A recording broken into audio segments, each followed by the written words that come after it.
Well, a pleasant good afternoon, everyone. My name is Ritti Bhagat. I am the project assistant for NJSBDC at Rutgers-Newark, and on behalf of Dr. Tenda Indoro, the regional director, I would like to welcome you all to our webinar, Optimizing Your Business Model to Improve Profitability. The New Jersey Small Business Development Center at Rutgers-Newark is the premier provider of business training and technical assistance services to established businesses, startups, and entrepreneurs in New Jersey, particularly to those in Essex County. We are one of the 12 centers in the NJSBDC network. Our center is hosted by the Rutgers Business School and funded through a public-private partnership agreement between the SBA, Rutgers University, and New Jersey Business Action Center. Our mission is to help entrepreneurs and business owners start and grow sustainable, successful businesses through the delivery of one-on-one business consulting, training, and technical assistance program. For the benefit of everyone attending today's webinar, audio has been muted, and we will be taking questions via the chat and Q&A feature here on Zoom. Please feel free to post your questions, and we will do our best to respond during or at the end of the presentation. A copy of the presentation slides, along with a video recording of this webinar, will be emailed to you within 48 to 72 business hours. It is now my pleasure to introduce to you our presenter for today's presentation, Andrew Fraser. Andrew Fraser is owner of Small Business Like a Pro and an SBDC consultant at the NJSBDC at Rutgers-Newark. Now, I will turn today's presentation over to Andrew. Okay, great. Thank you for the introduction. Thank you all for joining in this afternoon. Looking forward to having a great presentation and really talking to you about something very important, because at the end of the day, if you're in business, you're there for profits and to make money. And what we're going to talk about today is how to even improve your profitability. So, hopefully this will be helpful to you in terms of your business, in terms of being able to grow, in terms of being able to run your business, in terms of being able to make more money from your business. So let's take a look at what we're going to be talking about today. And, as was mentioned, feel free to reach out, and if you have questions, put them in the chat, put them in the Q&A. Don't wait till the end. Feel free to put stuff in, and I'll try and cover it as we go.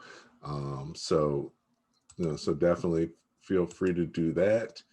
And I invite you to say hello. So we've got quite a few people on the, on the call. If you can, just put in chat a little bit. Are you, if you're in business, type in business. If not, type not yet. So, if you take a second, want to make this somewhat interactive, or at least as interactive as we can, given the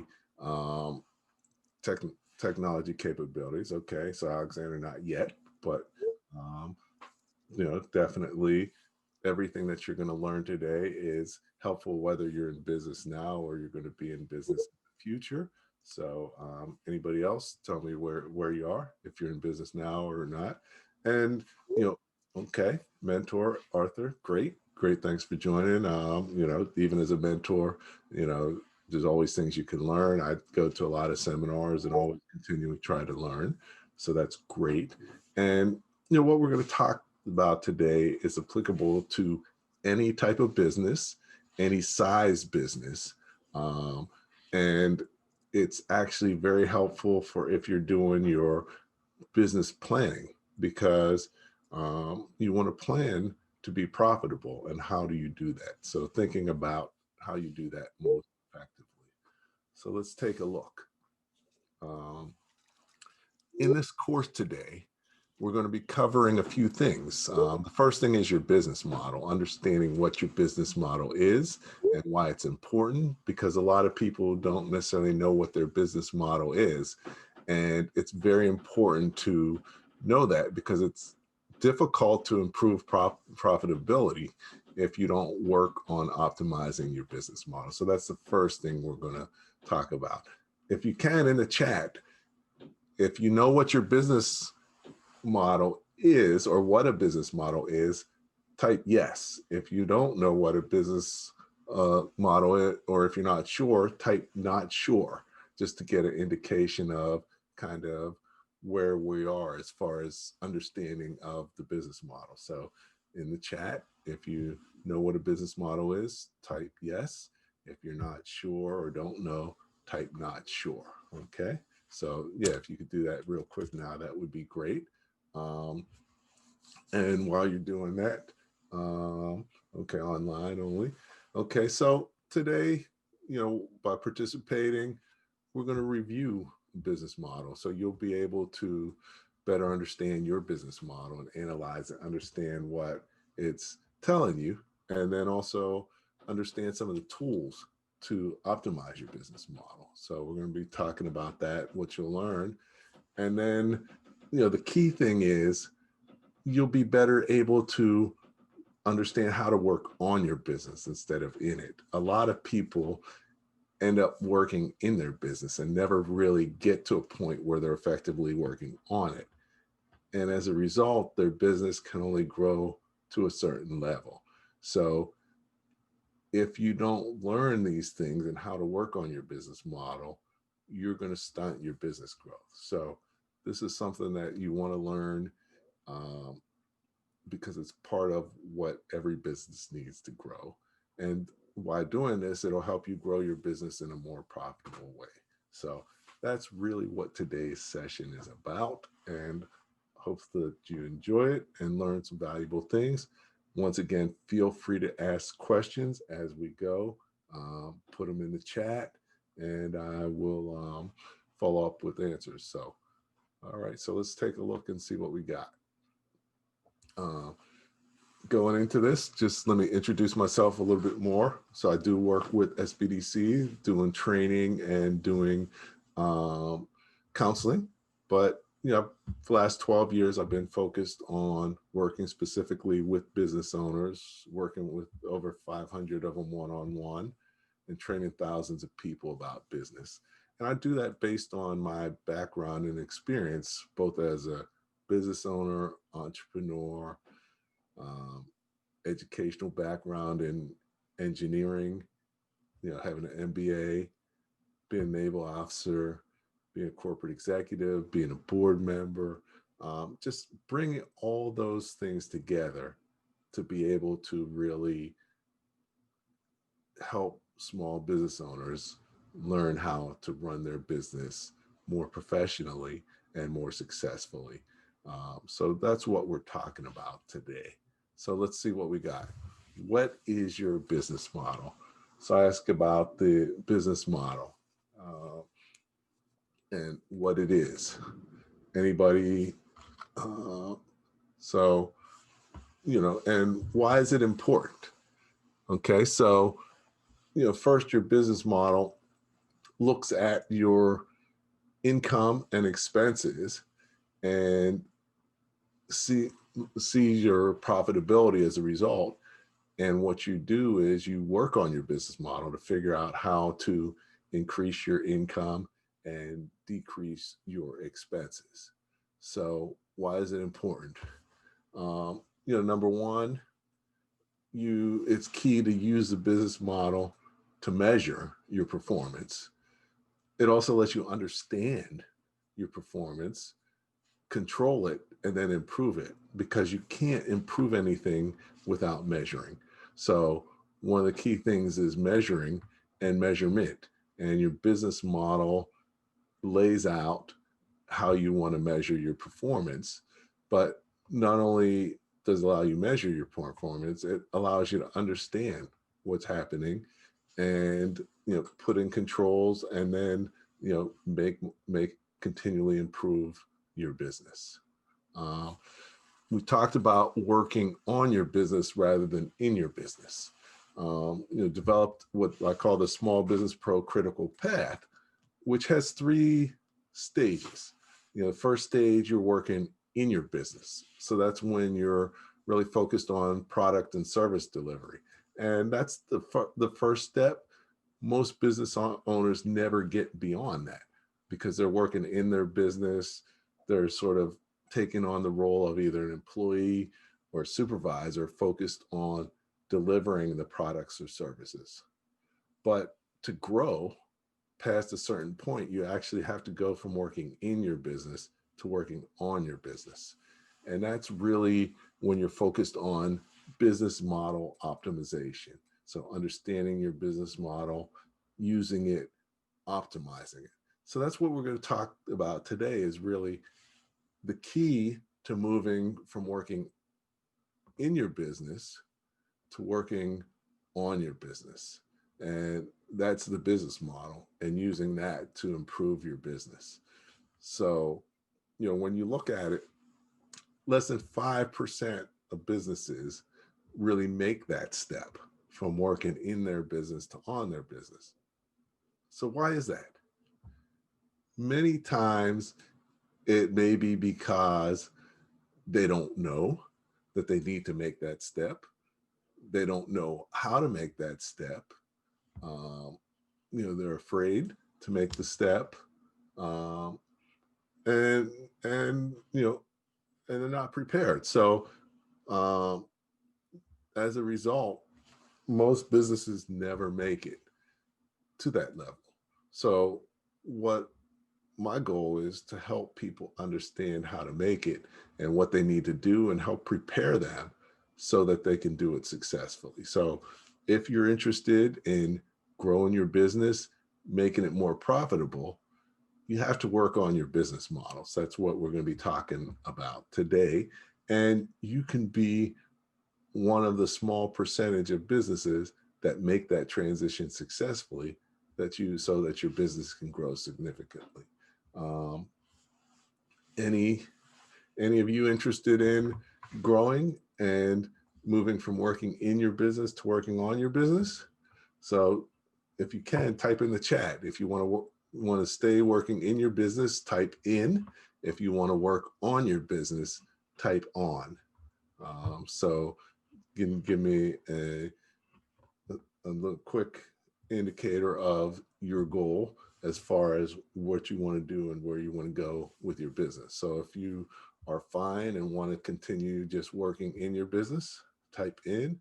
If you want to learn and focus on being able to work on your business, type on.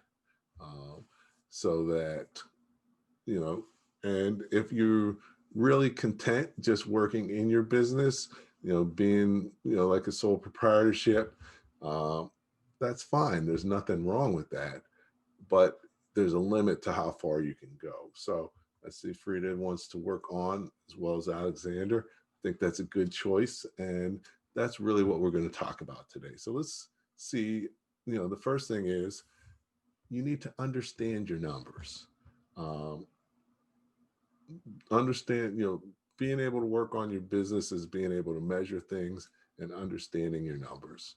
And many business owners do not, whether they've been in business 6 months, a year, 5 years, 10 years, many of them do not fully understand, are not comfortable with their numbers. So that's one of the things we're going to talk about today. So you've got your business model. That's really how you talk about your numbers. It talks about how you generate money. What are your costs? Are your margins adequate? So your business model is like your profit and loss statement. So, it's important to have an understanding of that, and put together, just pulled up a couple quick videos that'll give you a feel for, number one, what your business model is, how it works, and why it's important. So we're going to check that out now and then chat about it. Today, business model and strategy are among the most sloppily used terms in business, but these are separate concepts with enormous practical value. And when it comes to concepts so fundamental to success, no organization can afford fuzzy thinking. The term business model emerged when personal computers and spreadsheets became common, says Joan McGreta, a longtime editor at Harvard Business Review. Managers could use these tools to literally run the numbers to see models of how various decisions might affect the bottom line. A new business model might hinge on either a different way to make something or a different way to sell something. Take discount retailers like Kmart and Walmart, for example. These pioneers applied supermarket logic to the conventional department store and developed a discount retail model, which involved slashing costs by eliminating chandeliers, carpets, and personal service in exchange for lower prices. While business model is a description of how your business runs, a competitive strategy explains how you will do better than your rivals. So, for example, part of Walmart's unique strategy was to prioritize rural customers. In founder Sam Walton's own words, he put good-sized stores into little one-horse towns which everybody else was ignoring. And it worked. Focusing on rural areas let Walmart buy up land for cheap, target customers no one else was going after, and preempt other discount stores from entering the market in those areas. Their customer strategy thus reinforced other parts of their competitive strategy. In contrast, Kmart tried to appeal to everyone, and that's not a distinctive strategy. So while they may have a good business model, without a clear strategy, they've struggled to stay competitive. So to get ahead of your rivals, you not only need a good business model and a clear strategy, you also need a clear understanding of the difference between the two.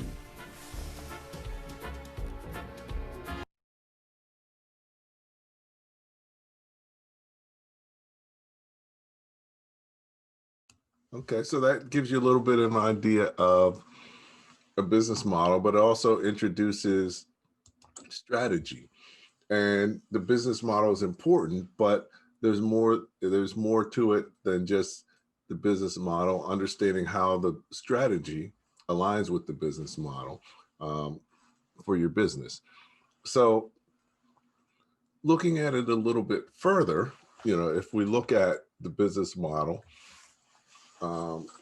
said it's similar to your income statement where you've got the revenues, that's your sales, and gross income. So that's what you're bringing in. You subtract out your variable expenses, which gives you your gross profit. Then you subtract out your fixed expenses, which gives you your cash flow or profit, depending on how you break it down. So let's talk about, really what you're talking about is your revenue minus your expenses equals your cash flow or profit. So why do we care about variable and fixed expenses? It's important to understand that different expenses behave in different ways, and variable expenses behave in a different way than fixed expenses. But understanding what they mean can be a little confusing because fixed expenses can vary, but the definition of fixed expense is expenses that you have to pay whether or not you make any sales. So you've got to pay your utility bills every month, whether or not you make any sales, but your utility bill is not exactly the same every month. So what we look at is, the utility bill is a fixed expense, but it varies, as opposed to the definition of a variable expense, where actually as a variable expense, it varies, but it has a direct relationship with sales. So as sales go up, then your variable expense goes up. So both can vary, but the variable expense has a direct relationship with sales, as well as rather than the fixed expense is just based on things that you have to pay whether or not you make any sales. So definitely it's important to keep that in mind. So, again, your business model tells you about how you generate revenue, talks about your costs, your two types of costs or expenses, variable and fixed, and the reason why it's important to break them down is because they behave differently, with the variable expenses having a direct relationship with sales, whereas the fixed expenses do not and are independent of sales. So important to understand that before we get started. And what we'll do is, also take a quick look at a video about the income statement so you can understand it even a little bit better. And then once we do that, we're going to look at how do you optimize your business model. So let's take a look and go from there. Okay. And today I'd like to tell you how to figure a profit and loss in a business. Profit and loss is pretty easy. It's a basic economic concept in almost any business. And really it's just a way to find out how much money you're earning and how much money you're spending.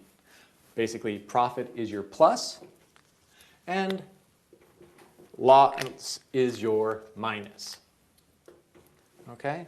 In most economic or financial software programs, these profit and loss statements will be generated automatically after you enter all of your income and expenses from each month. For your income, generally, this is all of the money, using the US dollar sign just as an example, that comes in any given month. This is from receivables, maybe interest, or any other reason why you would have money coming in from a company. For your expenses, this is everything that you spend the money on throughout a month. Some of the big ones would be maybe rent or the salaries for your employees, and almost anything else that you can think of that a business would have expenses for. Postage, insurance, and basically whatever you have to write a check for and the money that goes out. Then, for your profit and loss statement, at the end, all of the positive amounts will be positive numbers, and the negative amounts will either have a minus or they sometimes are denoted by having the number in parentheses. And at the very end, you'll have basically your total at the bottom, and hopefully, if you've done your business well, this will be a profit, and it will show the number in a positive number. And at the end of each month, you'll have a profit and loss statement.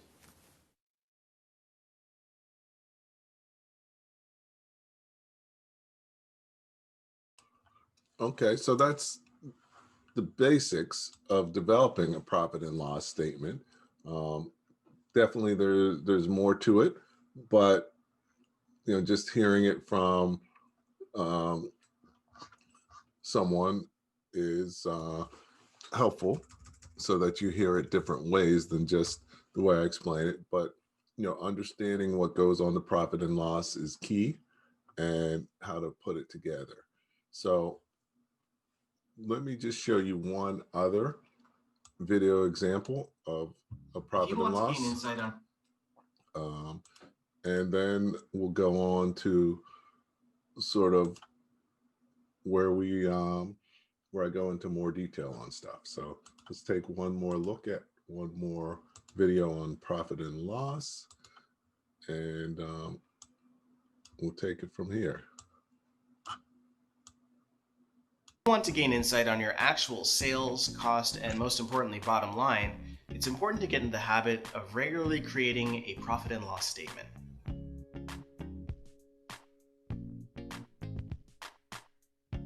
A profit and loss statement is a financial document that helps you determine specific information about how your business is performing. With a profit and loss statement, you can have a better understanding of your labor cost, the cost of your menu items, which dishes perform better than others, and how this all affects your bottom line. Let's get started. First, choose a time period that you want to analyze. This can be weekly, monthly, quarterly, and it's really up to you. Whatever time frame you choose, it's a good idea to create these statements regularly in order to compare how your business changes. Next, you'll want to record your sales in that time frame. Record how much your restaurant has brought in on categories such as food, wine, beer, liquor, and soft drinks. This way you'll have a better idea of how each category performs. You'll want to follow this with recording your cost of goods sold. This is just another way of saying the total dollar value of all the ingredients used to create each dish during that time frame. If your restaurant has standard recipes, this should be fairly simple to calculate. Add up the cost of ingredients for each dish, then multiply that by the number of dishes sold over the duration of the time period. It's important to do this for each dish on your menu. Next, calculate the amount that you spend on labor. This includes both salary and hourly wages, employee benefits, and payroll taxes. Calculate your operating expenses, things like suppliers, repairs, marketing and advertising, and music. Next, calculate your operating costs. Unlike operating expenses, these are fixed costs that you can't change, like rent, real estate, and property insurance. Finally, calculate your business's depreciation. Depreciation is the decreasing value of an asset, in this case your restaurant. Now that that's done, let's take a look at what your data is telling you. Click the card above to view the next video.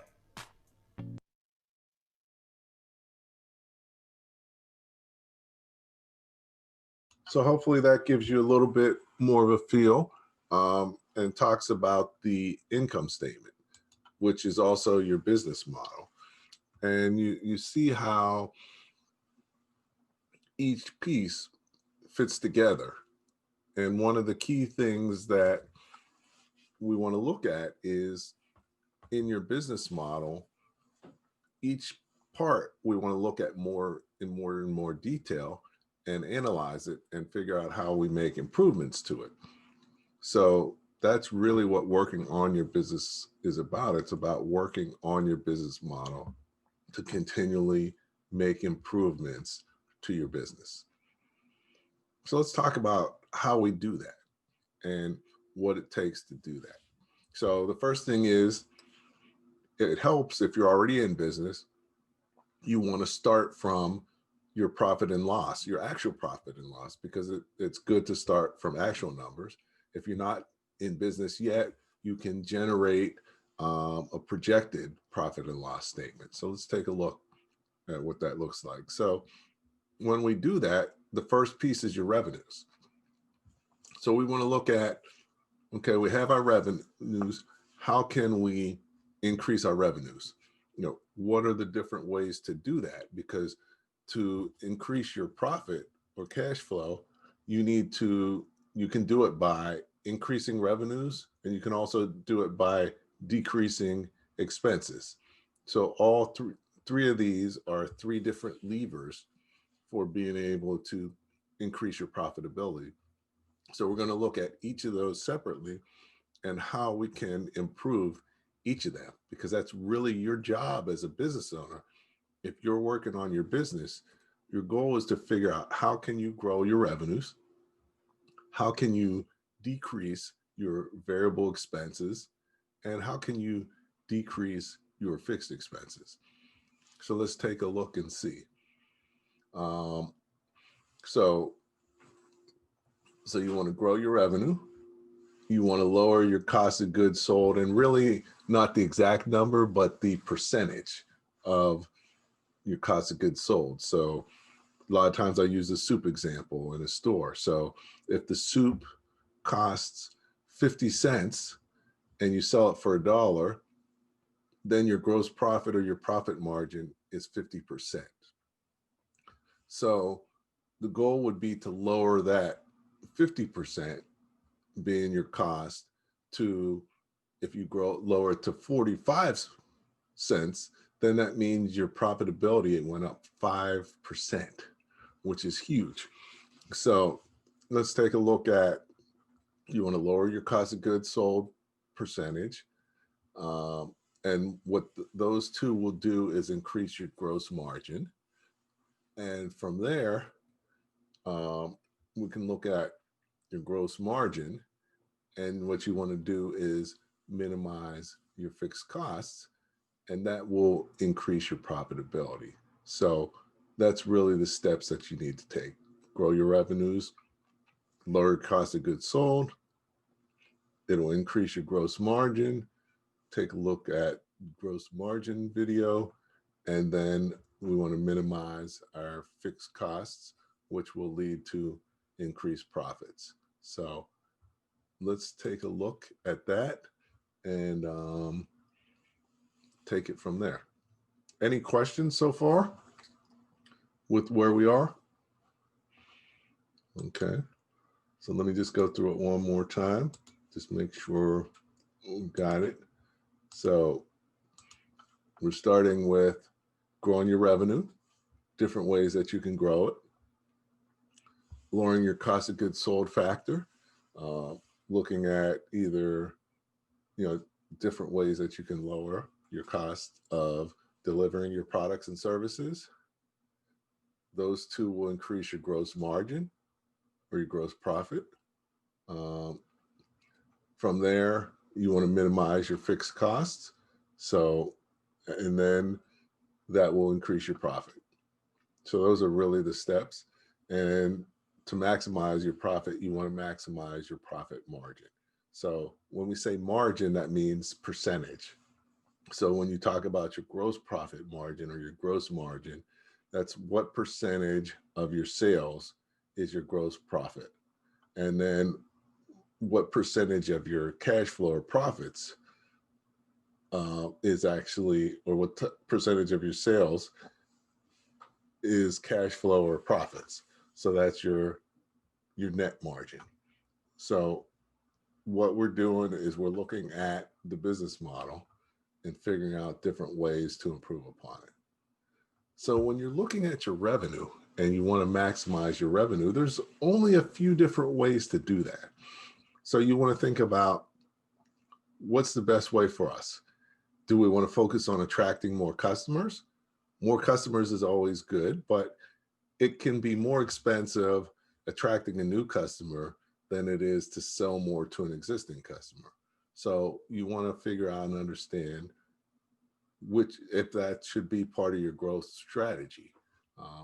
Some businesses, you're providing a product or service that your customer only needs every so often.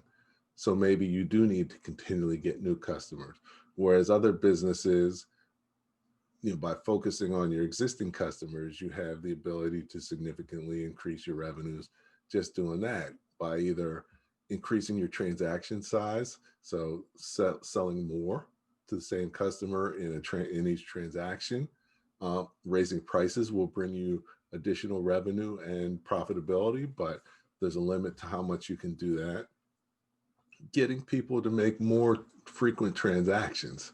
So having people buy from you every 2 weeks instead of every month will increase your revenues as well. So you want to think about, what is my strategy around growing your revenues? So you want to grow your revenues. Of course, to grow your revenues, you may have to incur expenses, especially marketing expenses. So you need to make sure that when you're investing your marketing dollars, that you know how much revenue you have to generate to make it worthwhile.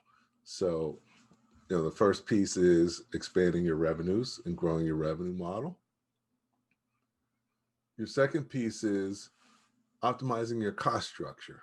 So, you've got variable costs. These are costs to deliver your products and services. How do you optimize that? How can you lower your variable cost percentage? One way you can do it is look at volume discounts. So by selling more and buying more, then you can get lower pricing, makes you more competitive, especially for a lot of small businesses. Your pricing isn't as good as some of your larger competitors. So being able to make up some of that difference is helpful. So looking for volume discounts, also just shopping around to different suppliers. It's interesting how the same thing can cost many different prices depending on who you get it from, where you get it, and when you get it. So shopping around to make sure you're getting the best prices if possible. And then internally, you can look internally, and if you're doing manufacturing or production or operations, maybe you can be more efficient, get more done with less. And that will lower your variable costs and lead to greater profitability. Similar to increasing efficiency is using technology. You can be more efficient, more effective, get more done using technology these days. So looking at that, and if you have a product, there might be a way to rework it so that your product is less expensive to make, even in the design phase, in adding or subtracting certain pieces or parts, but looking at different ways to lower your variable costs, from buying larger quantities to save, looking at different suppliers, increasing your efficiency using different techniques, as well as using the product and redesigning your product. So that's how you optimize your cost structure. Any questions on where we are so far? I know we've covered a lot. So as I mentioned before, feel free to type any questions or comments or anything you want me to hit on a little bit more in the chat or Q&A. I'd be glad to continue to review, because for many of you, this may be new terms and new ways to look at your business. So now, after you look at your cost structure, on your variable cost side, you got your fixed costs. How do you lower your fixed costs? So you want to minimize your fixed costs. These are costs that you incur whether or not you make sales. So lowering them is key, but there's things that you need to have to run a business. So you can't lower them without taking into account whether you need them or not. So, but maybe you can use less supplies or lower your supply expenses. Maybe you can lower your costs of financial expenditures. Like, if you have merchant services, there's a lot of ways that you may be able to lower the cost of your merchant services, lower your bank fees, and other things as far as the financial side. As far as your marketing's a fixed cost. Nowadays, there's a lot more marketing you can do with technology and other ways. So you may be able to more effectively market your business, looking at time strategies, being more focused. A lot of times, many business owners have the challenge of not focusing enough, especially early on.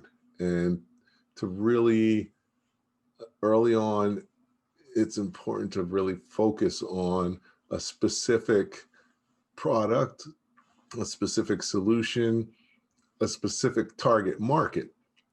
And the smaller, the better, which is counterintuitive. But by focusing on a smaller target market, number one, you can focus on the people who are most likely to buy your products or services. But also, you look at it as you only have so much money to invest in marketing and so much time and energy. So you have to target that at the people who are most likely to buy your products and services, and get in front of them first. So really focusing, narrowing that down makes a huge difference. Once your business is up and running, people are, you're getting repeat business, you've done some growing, then you can look at, additional things, and expanding your focus. But you really want to focus a lot, get known for successfully delivering in one area, and then it's easier to move into another area. But it's confusing to people if you try to solve everybody's problem. Just like in the video where he said how Walmart was more successful because they had a strategy and they had a specific target market.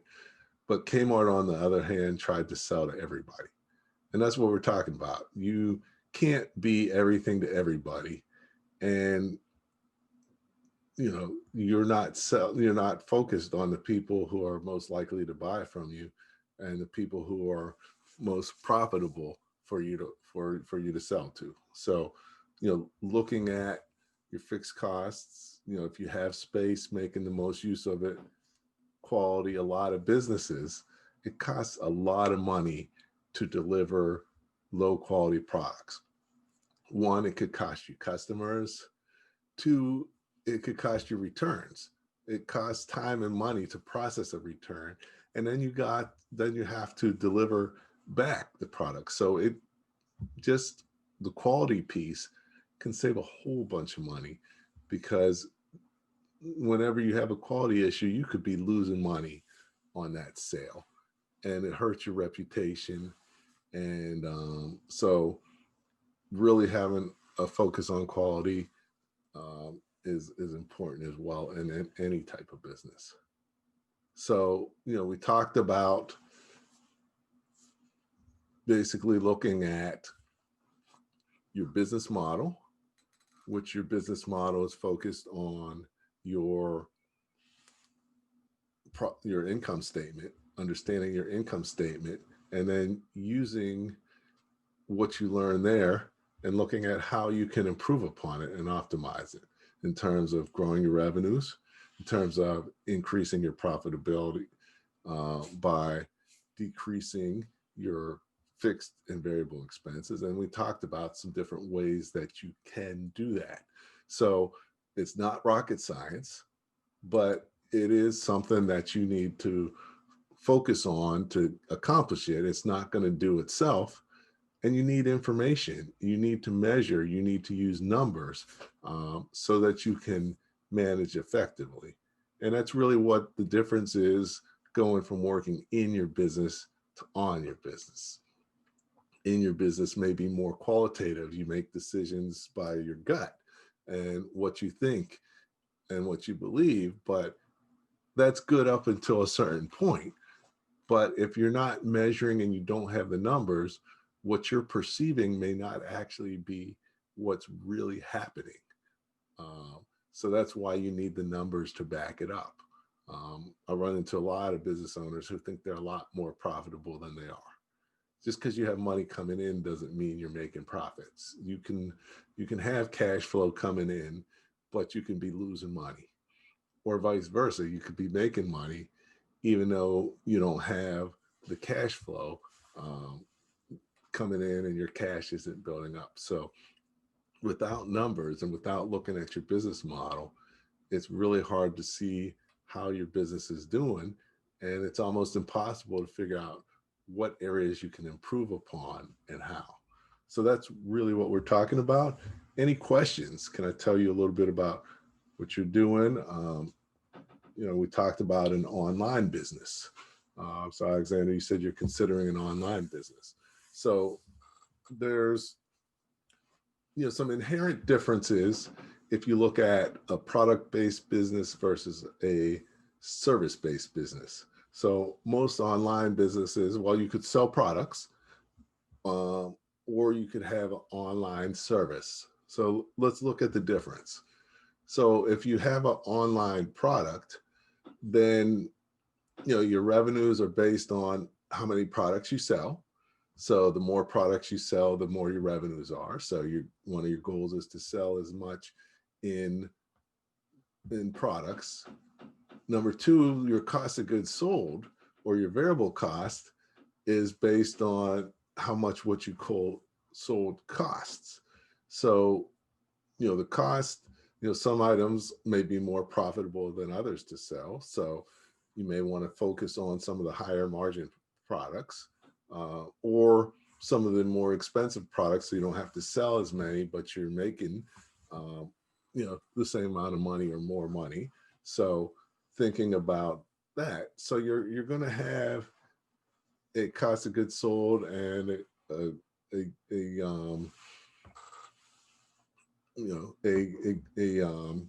cost structure or variable cost of goods sold. In a product company, it'll be a fairly decent amount of what the sales amount. So for example, I talked about selling soup. If you're selling soup and you're buying it for 50 cents and you're selling it for $1, 50% of every dollar that comes in is going to the cost of goods sold or variable costs. Now, if you look at a service-based business, generally you don't have a lot of variable costs, and most of your cost is fixed. So in a software business, if you're doing an online platform, then your profitability, your costs may be very low or zero, because you make the investment in your platform, and then beyond that, your costs per sale are very low. So, that's a big difference between product and service businesses. Product businesses generally have a much higher cost of goods sold, or variable cost, than service businesses do. And service businesses, it might even be zero. So keep that in mind. So if you can, type in the chat whether you're a product-based business or a service-based business, or which one you're going to focus on. Okay, I've got a question from Frida. What simple, easy software system would you recommend to track profits and sales? Great question. You ask different people, you may get different answers. I guess the standard answer is QuickBooks or FreshBooks, but that's not the only answer, and that's not always the best answer. It depends on where you are and where your business is. If you're just starting out and you don't have a lot of sales and you don't have a lot of transactions or expenses, you're probably better off just using a spreadsheet or doing it on paper, because by doing that, you can keep track of it. If you have a software, you have to learn the software and understand it and buy the software. So until you have enough transactions that you really need it, you can just do that on paper or in a spreadsheet. And the great thing is also, as you do that, you'll learn it better and understand your numbers better. But once it gets to a certain number of transactions or a certain size, then you may want to transfer to a QuickBooks or FreshBooks and set that up. So, hopefully that's helpful and answers your questions, Frida.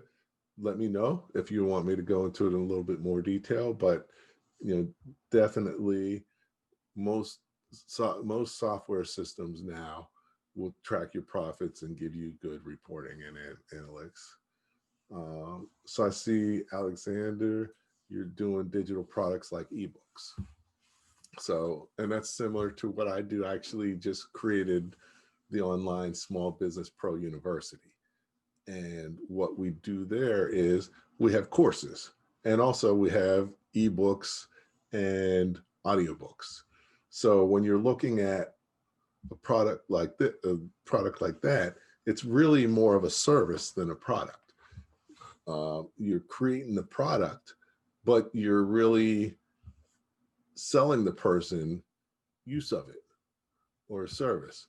So as a result, there's not a lot of variable costs. You spend your money creating the content, creating the ebook, but once you've done that, every sale, your cost doesn't really go up that much.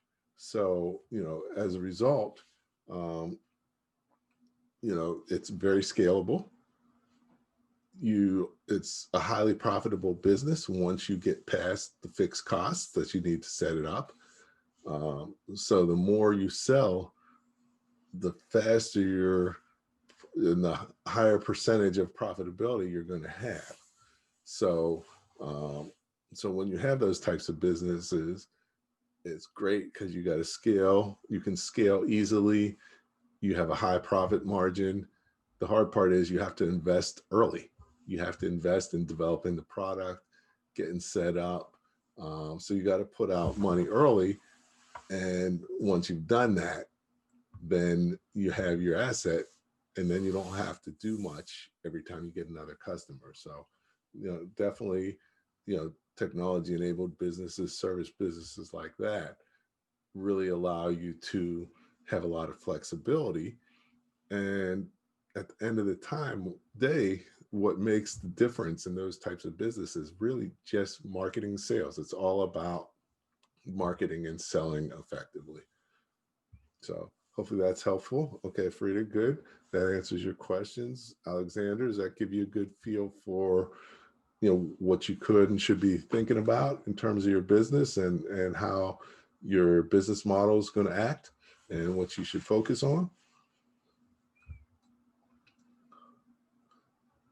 Okay, great. Any other questions from anybody? Everybody getting a feel for what it takes to increase your profitability and the key things that you should be looking at. Okay. All right. So I'll give you a sec, but if not, we'll finish up a little early. Nothing wrong with that. Hopefully this has been helpful. It gives you some ideas, gives you some thoughts. As Priscilla mentioned, that SBDC has a lot of great programs in terms of training and in terms of counseling. So take a look at those. Look at taking advantage of them. Many of them are free or very low cost because the SBA is funded, or the SBDC is funded through the SBA. And that's something they make available to you. So definitely take advantage of it. They also have free business counseling. I'm one of the business counselors, but you can schedule an appointment with different business counselors based on what topic that you need to discuss. And you can do that through Priscilla and SBDC as well. So, if there's not any questions, we'll finish up and close out. And definitely appreciate you taking time out of your busy schedule to join me this afternoon, and look forward to catching you sometime in the future. Wish you much success with your business or planned business. And at the end of the day, you always want to remember that the more you know, the faster you grow. Andrew Frazier, Business Growth Pro and CFO, and glad to have worked with you this afternoon. Thank you.